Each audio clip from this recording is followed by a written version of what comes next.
ചെന്നപ്പം അതെൻ്റെ ഇളയ മകനാണ്. അവന് വളരെ വല്ലാത്തൊരവസ്ഥയിൽ ആരോ ഇങ്ങനെ ചാരിൽ വെച്ചിരിക്കുന്ന പോലെയാണ് ഓട്ടോറിക്ഷയിൽ ഇരുത്തിയിരിക്കുന്നത്. ഞാൻ ചോദിച്ചു എന്തു പറ്റി? അപ്പോൾ പറഞ്ഞു അറിയില്ല, ഈ കുട്ടിയെ 2 പേർ ചേർന്ന് എൻ്റെ ഓട്ടോ കൈ കാണിച്ച് നിർത്തി അതിനകത്തിരുത്തിയതാണ്.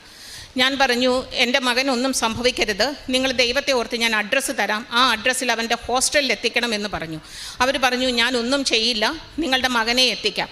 ആ സമയത്ത് ഞാൻ ഉടമ്പടിയിലായിരുന്നു. ഞാൻ പെട്ടെന്ന് തന്നെ എൻ്റെ മകൻ്റെ ഫോട്ടോയിൽ അമ്മയുടെ ഉടമ്പടി തൈലം കുരിശ് വരച്ച് പ്രാർത്ഥിച്ച് ഞാൻ സമർപ്പിച്ച് പ്രാർത്ഥിച്ചു. ഉടനെ മുട്ടുകുത്തി നിന്ന് ഞാൻ കണ്ണീരോടെ അമ്മയോട് വിശ്വാസപ്രമാണം ചൊല്ലി എൻ്റെ മകനെ സുരക്ഷിതമായിട്ട് എത്തിച്ച് ആ ഓട്ടോറിക്ഷക്കാരൻ്റെ ഫോൺ വരണേ എന്ന് പ്രാർത്ഥിച്ചു. അതുപോലെ തന്നെ ഒരു 2 മണിക്കൂർ എടുത്തു കഴിഞ്ഞു. 4 മണി ഏർലി മോർണിംഗ് ഒരു 4 o'clock ആയപ്പോഴത്തേക്കുമാണ് അവനെ അവൻ താമസിക്കുന്ന ഹോസ്റ്റലിൽ കൊണ്ടു എത്തിച്ചു എന്നും പറഞ്ഞ് സുരക്ഷിതമായി എത്തിച്ചു എന്നും പറഞ്ഞ് ആ ഓട്ടോക്കാരൻ്റെ ഫോൺ വന്നത്. അമ്മ